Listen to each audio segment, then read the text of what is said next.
we've spoken about candidate workers, now we're going to dive into the role of scrutineers. Scrutineers play an important role in the election process. They represent the interests of the candidates and registered political parties to observe the processes are being followed by the New South Wales Electoral Commission. They observe that the election process is carried out fairly, impartially, and with integrity. A scrutineer's presence provides an additional level of assurance to participants and the public regarding the integrity of the election process. Scrutineers have the right to observe all stages of voting, scrutiny of declaration envelopes, and counting, including the formality of ballot papers, or raise any queries or concerns they may have about the conduct of the election.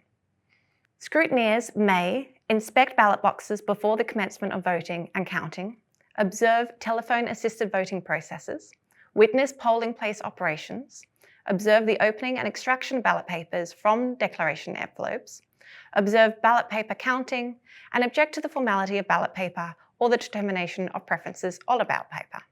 Now, Amber, there's a number of things that scrutineers aren't allowed to do, and this includes record or photograph election processes, handle or touch ballot papers or declaration envelopes or any other election material, interfere with or attempt to influence any elector within a voting venue, any election official within a polling place or ballot counting place. They cannot obstruct the access to a voting venue, and a scrutineer who commits any breach of those requirements would be guilty of an offence. Now, there's a scrutineer policy that describes the role of scrutineers in New South Wales local government elections and how scrutineers can comply with the law during the election and the counting of votes. The scrutineer policy is available on the New South Wales Electoral Commission website.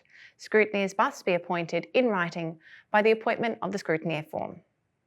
Now, Jess, appointed scrutineers, while conducting their activities, will be provided a vest and they'll also be asked to wear a name badge at any venue you may attend. This just makes them clearly identifiable in the process as scrutineers. Now, it's also important to note that your scrutineer form, if you are attending a polling place on election night and then going to return to the returning officer's office following election day, you'll need a scrutineer form for each of the venues you attend.